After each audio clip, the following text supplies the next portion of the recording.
ꯃꯌꯥꯝꯒꯤ ꯅꯨꯡꯉꯥꯏꯅꯕꯒꯤꯗꯃꯛ ꯂꯩꯖꯔꯤꯕ ꯃꯈꯜ ꯃꯊꯦꯜ ꯃꯅꯤꯄꯨꯔ ꯆꯦꯅꯦꯜꯅ ꯃꯌꯥꯝꯕꯨ ꯏꯀꯣꯛꯅꯣꯅ ꯈꯣꯏꯔꯝꯖꯔꯤ ꯉꯁꯤꯁꯨ ꯃꯌꯥꯝꯒꯤ ꯅꯨꯡꯉꯥꯏꯅꯕꯒꯤꯗꯃꯛ ꯑꯁꯦꯡꯕ ꯊꯣꯛꯈꯤꯕ ꯍꯣꯔꯣꯔ ꯁ꯭ꯇꯣꯔꯤ ꯈꯔ ꯄꯨꯗꯨꯅ ꯂꯥꯛꯆꯔꯤ ꯍꯣꯔꯣꯔ ꯁ꯭ꯇꯣꯔꯤꯁꯤꯡ ꯑꯁꯤꯕꯨ ꯊꯥꯕꯤꯔꯛꯄ ꯖꯦꯂꯦꯛꯁ ꯋꯥꯔꯤ ꯑꯁꯤ ꯃꯌꯥꯝ ꯄꯨꯟꯅ ꯇꯥꯃꯤꯟꯅꯔꯁꯤ ꯃꯔꯨꯞꯁꯤꯡ ngasi mayam gidamakta America gi police sing thingnakiba angakpa akiba thodok khara puduna laksari thodok asida hariba punamak asemba thokiba ngaktani paranormal activity oiba thodok sing asigi information asi Jeffrey Nobel koba researcher amasung writer so oiba mana iba lyric amatagi khongat jabani Jeffrey Nobel paranormal activity oiba thodok kaya marumgi maramda lyric kaya ikhi इखिबा lyric Singh अदुगी मरक्तगी आइना वारी खरा मयामगिदमक्ता पुजरकली अहानबगी paranormal activity ओइबा थौदोक असि अमेरिकागी Nebraska कौबा स्टेटता police ओइबा नुपा अमदा थिंगलखिबा थौदोकनी मयाम वारी हौजरकलगी मयाम आइगी Ming Eric कौई I अमेरिकागी Nebraska कौबा स्टेटता लैबा मिसक अमनी मयामदा ngasiदी आइंगोंदा थिंगलखिबा अकीबा अमदी angakpa thodok amagi maramda mayamda hajaraki ai retail police officer ramani aduga thodok adu aina police department da inong nongna join tarokpa matamda thingnakiba thodokni thodok asi 1994 gi ni aikoina leriba shahar aduga thangnariba shahar amata factory mayam ama linkhat lakhi maram aduna aikoigi shahar da leriba mi sing ayamba factory sing aduda thabak surnabagi damakta factory sing aduna leiriba atopa sar aduda ship torami miyoi ayamba atopa sar aduda ship tobuna maram oiraga aikhoigi sahar da leiriba mi ayambadi ihang hanglami leiriba yum sing adugi port ayambadi mapuna pukhre adubu season naba yaba port sing kharasu yum sing aduda thanamli ship tawkraba mi sing adu amuk hanna makhoigi yum sing aduda halakini aduna makhoigi yum sing adu khara khara yengsanbiyu haina police department da request torami huran bana yum sing adugi leihoriba port sing adu hek hek laktuna huran le haiba pau phangbadagi mathak thongba officer sing na aibu yum sing adu yengsilu haina order toroklami nomagi numit ama nungdingi pung ahum tarakpa adu aida yum sing adu yengsinba oina patrolling torami aidi car ado thauduna yum sing adu mathang manau naina yengsilami asum car thauduna lakpada achobu yum ama thingnarami achobu yum ado hek ubada isara hainataba phawi matamadu yam ingba winter season matamni maramaduna mafam adu brabna pungkup kupami yum adugi akoibadusu brabna pungkup kuplami minute kharamuk yum adu yenglaba matungda aina makha tana atai yum singdu yengba oina car ado asum makha tana tharoklami pung ahumgi matungda amuk hanna car thauduna achobu yum adu landuna lakpa matamda achobu yum adugi thong ado yamna launa hangdoktuna lerami hauji yum aduda kanagumba ama sangkhibagi mawong dongna torami aina car adu yum adugi manakta khamlaga yum aduda oriba phibam singadu yengsindu oina yum adugi manakta laklami aina yum adugi manakta yoroba matamdadi aina karigumba khara notice torami madudi yum adugi akoibata koptuna leriba brab sing aduda mina satkibagi khongunba miyama phawba tadaba aduni madu urubada ai yamna ngakpa phawki maramdi mi ama yum aduda sangkhiba targadi yum adugi akoibada leriba brab sing aduda mina satkibagi khongunba mi sodna tagadabani masidagi aina police headquarter da aigi police officer ama aigi backup kidamakta mafam aduda kaurami masidigi aina torch ama paiduna yum adugi manungda changlaklami yum adugi manungda su mina chakhibagi khongun mami ama phawba taramdi pung kharamu yum aduda thijin homjin toraba matungda aina wakhal ama khalaki marudi yum asida kanagumba mi amata changba mandi un yawba nuksit jamna kana sitpana maram oiraga yum asigi thong asi nuksitna yaibada hangtorokpa oiramgani haina khalaklami masadegi aina yum adugi thong adu lonsillaga aigi car ke manak tamna laklami aina yum adugi thong adu lonsillaga car gi manakta satki haina mai onthorokpa matamda yum adugi maningda karigumba arumba posak ama makhada tabagi ahuba makhol ama tarai makhon adu tabadagi ai yum manung aduda amuk changaklami aduga aigi torch ado light on torami aduga haujik takripa makhon adu karamba posakino haina yengi ai torch ado light on tawduna yum adugi manungda nak yata koyeng yengduna leiringaida angang nupi masa amana nokpagi makhol ama tarai angang masa amana nokpagi makhol adu yum adugi ahanba floor da leiriba ka amadagi lakpa oirami nokpagi makhol adu tabada aina hello yum masida kana leibage haina laurami aina kana leibage haina hangliba aduda kana amatana pakhum pirakti masidigi aina torch adu thaduna yum adugi ahanba floor aduda laklami yum aduda floor ani lerami aduga ahanba floor da leiriba kasing adu yamna kupna yengsalami aina ahanba floor ki kasing adu yamna section na yengsilami adupu first floor ki kasing adu dari miyui kana amata leiramdi arudagi amuk hanna angang amana nokpagi makhol ado tharai mathangdadi nokpagi khonjal adu second floor dagi oina lakli nokpagi makhol adu tabada aina yum asida mi kana leibage haina amukasu laurami adubu handaksu aina lawba aduda kana amatana pakhum pirakti makhol adu karino haina khangning ba phawpudagi yum adugi second floor tamna laklami adudagi aina second floor da leiba ka amata changaklami ka aduda yamna kupna yengsilingai manungda pot ama makhada tarakpagi makhol ado aina amuk hanna tarakhi makhol adu aina leiriba ka arudagi thangnaba kadani masidagi aina pot ama makhada takhibagi makhol lakliba ka adomda kanna chensilli ka aduda aina changlakpadadi ka ada bedroom oiduna leirami ka aduda tumnaba bed amaga table amaga leirami table aduda che chang khara leibu urami marudagi aina table aduge manakta sangsillaklami maruda aina karigumba khara notice tawi madudi table mathakta leiriba che chang sing adugi khwaidagi mathak thangliba se adu atai leiriba se sing adudagi yamna tongali atai leiriba se sing adudi ipul ithang thangi aina yengwada upul thangba se sing adu matam kuiraba mamangdagi yum aduda lereklabani haiba si khangmangami adubu khwaidagi mathak ithang thangba se adudi yamna sengi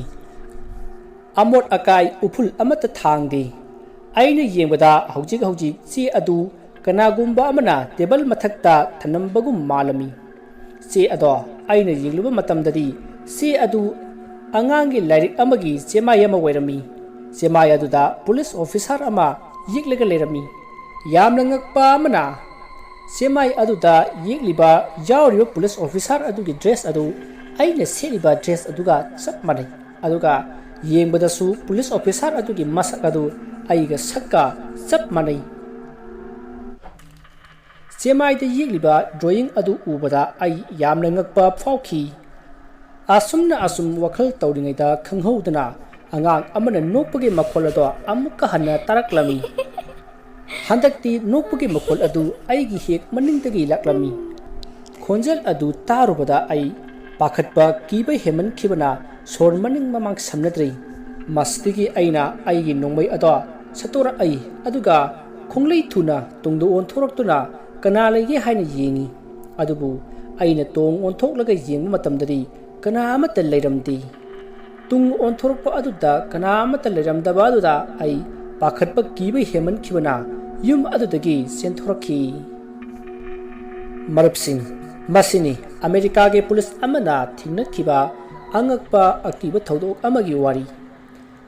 mayam ani suba angakpa akiba thodok amagi wari amaga su lijaraki wari asisu america ge police amada thingnakhiba angakpa thodok amagi wari ni mayam wari haujaklage ai giming elen kawi ai america gi manung chana leiba florida state ki highland city da leiba miyo yamani mayam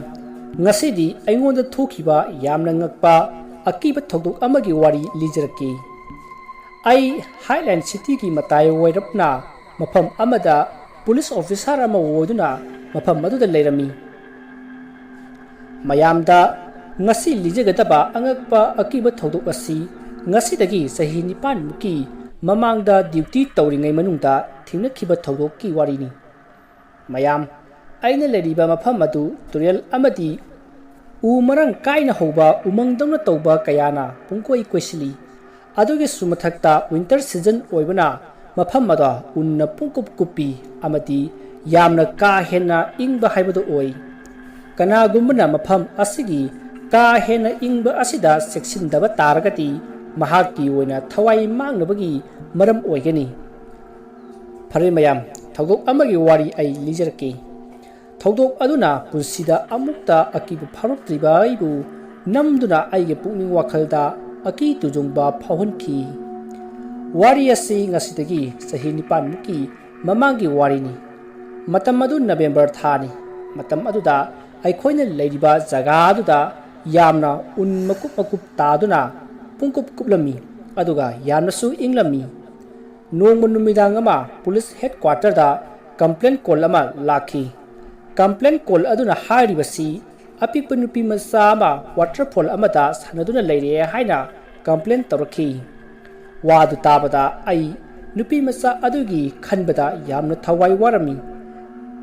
ꯅꯨꯄꯤ ꯃꯆꯥ ꯑꯃ ꯅꯨꯃꯤꯗꯥꯡꯒꯤ ꯃꯇꯝꯗ ꯌꯥꯝꯅ ꯏꯪꯈ꯭ꯔꯕ ꯃꯇꯝ ꯑꯁꯤꯗ waterfall ꯁꯥꯟꯅꯩ ꯍꯥꯏꯕ ꯋꯥꯐꯝ ꯑꯁꯤ ꯑꯉꯛꯄ, ꯏꯁꯥꯗ ꯍꯩꯅꯗꯕ ꯇꯨꯖꯨꯡꯕ ꯐꯥꯎꯏ꯫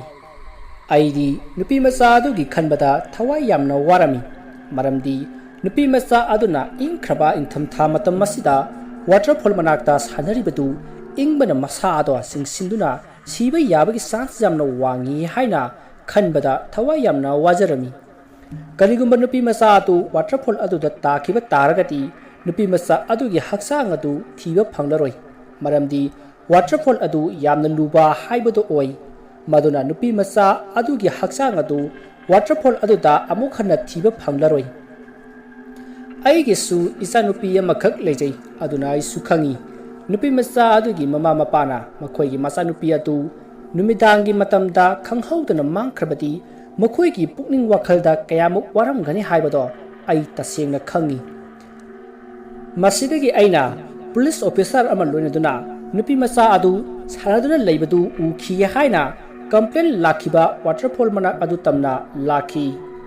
ꯋꯥꯇꯔꯐꯣꯜ ꯑꯗꯨꯒꯤ ꯃꯅꯥꯛꯇ ꯌꯧꯔꯕ ꯃꯇꯝꯗ ꯑꯩꯅ ꯕꯦꯛꯑꯞꯀꯤꯗꯃꯛꯇ ꯄꯨꯂꯤꯁ ꯑꯣꯐꯤꯁꯥꯔ ꯑꯅꯤꯈꯛ ꯑꯩꯈꯣꯏꯅ ꯂꯩꯔꯤꯕ ꯂꯣꯀꯦꯁꯟ ꯑꯗꯨꯗ ꯀꯧꯈꯤ꯫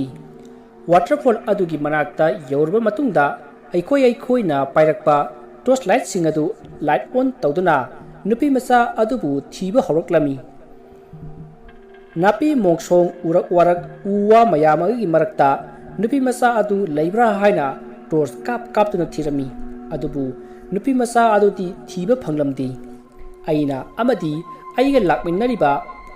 ꯑꯣꯐꯤꯁꯥꯔ ꯑꯗꯨꯒ ꯅꯨꯄꯤ ꯃꯆꯥ ꯑꯗꯨ ꯊꯤꯅ ꯑꯁꯨꯝꯅ ꯋꯥꯔꯤ ꯁꯥꯟꯅꯔꯝꯃꯤ ꯃꯗꯨꯗꯤ ꯅꯨꯃꯤꯗꯥꯡꯒꯤ ꯊꯦꯡꯂꯕ ꯃꯇꯝ ꯑꯁꯤꯗ ꯑꯉꯥꯡ ꯅꯨꯄꯤ ꯃꯆꯥ ꯑꯗꯨ ꯃꯐꯝ ꯑꯁꯤꯗ ꯀꯩꯗꯧꯔꯤꯕꯖꯥꯠꯅꯣ? ꯅꯨꯄꯤ ꯃꯆꯥ ꯑꯗꯨ ꯃꯐꯝ ꯑꯁꯤꯗ ꯃꯃꯥ ꯃꯄꯥꯒ ꯂꯝ ꯀꯣꯏꯕ ꯂꯥꯛꯄꯗ ꯂꯝꯕꯤ ꯂꯝꯃꯥꯡꯅꯗꯨꯅ ꯃꯐꯝ ꯑꯁꯤꯗ ꯂꯩꯍꯧꯔꯤꯕꯖꯥꯠꯂꯥ? ꯀꯔꯤꯒꯨꯝꯕ ꯂꯩꯍꯧꯕ ꯇꯥꯔꯒꯗꯤ ꯃꯆꯥꯅꯨꯄꯤ ꯑꯗꯨ ꯃꯐꯝ ꯑꯁꯤꯗ ꯃꯥꯡꯈ꯭ꯔꯦ ꯍꯥꯏꯅ ꯄꯨꯂꯤꯁꯇ ꯀꯝꯄ꯭ꯂꯦꯟ ꯁꯣꯏꯗꯅ ꯇꯧꯔꯛꯀꯅꯤꯁꯦ꯫ ꯅꯨꯄꯤ ꯃꯆꯥ ꯑꯗꯨ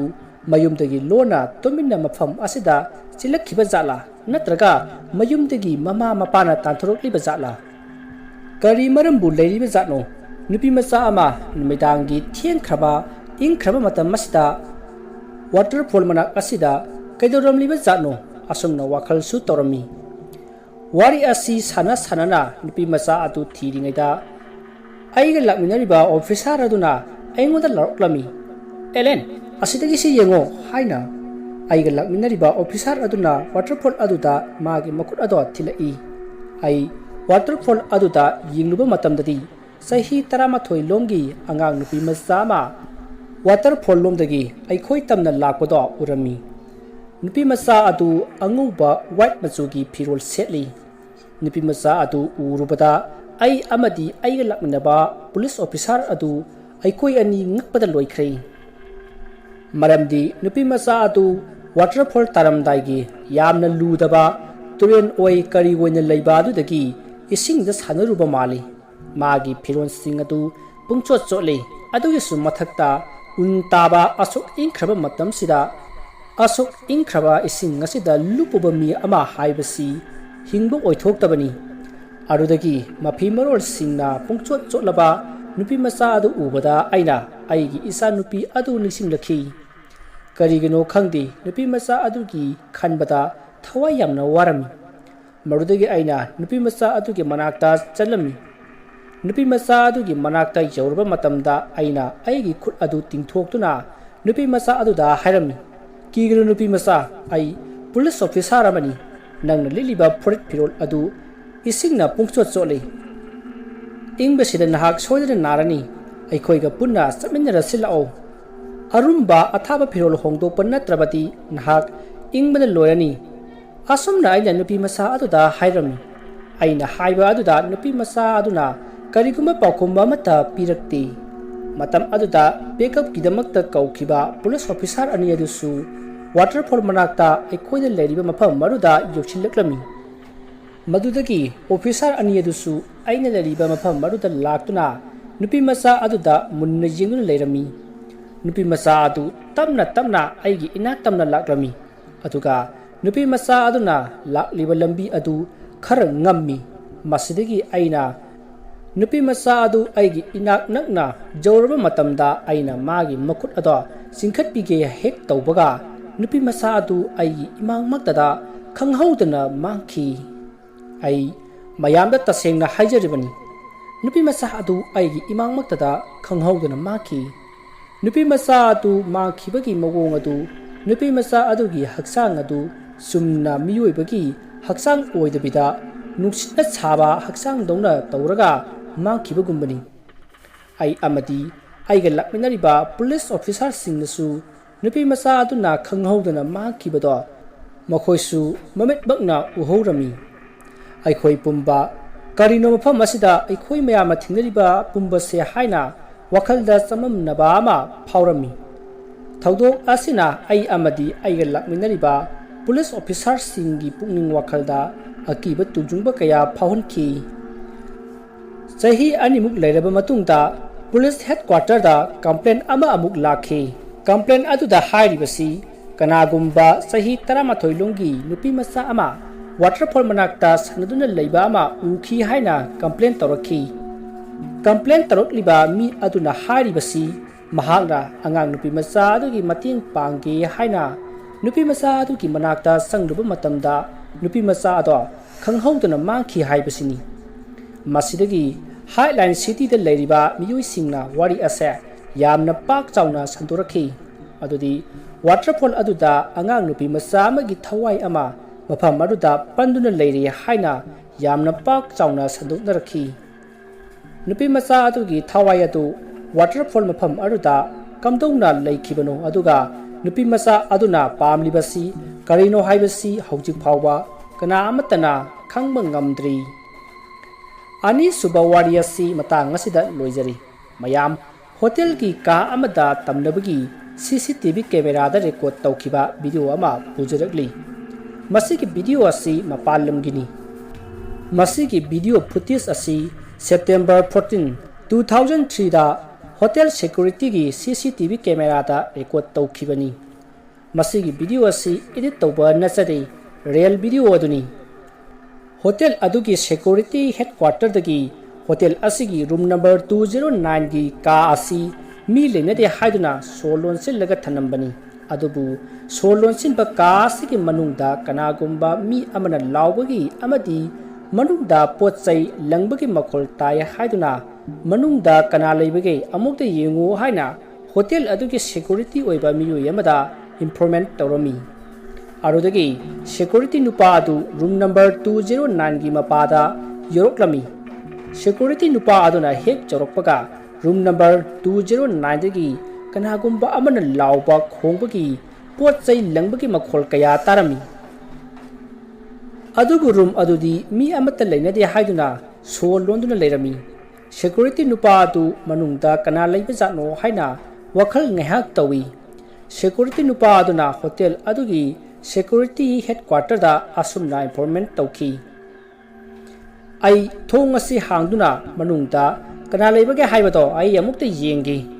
adubu security headquarters dagi asumna hairaki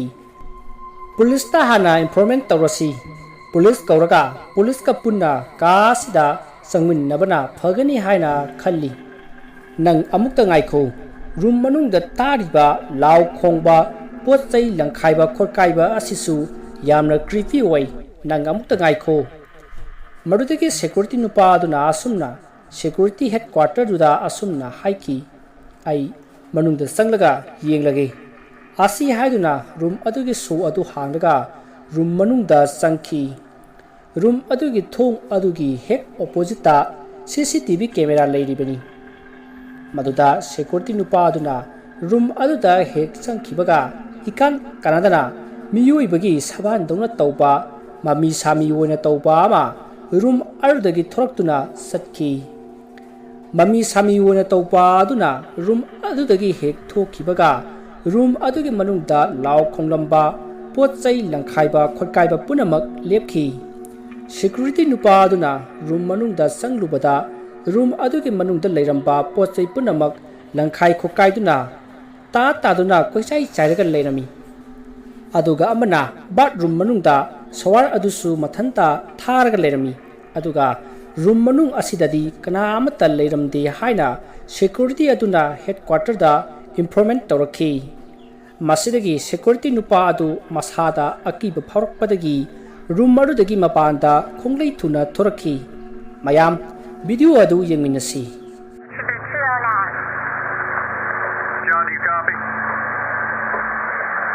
It's room 209. Amy says nobody's checked into that room,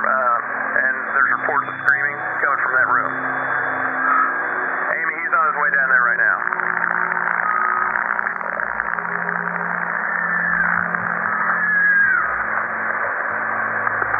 What's going on, John?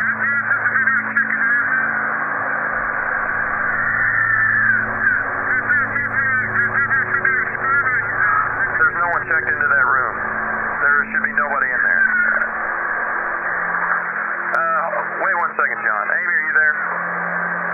Yeah, John says he hears the screaming.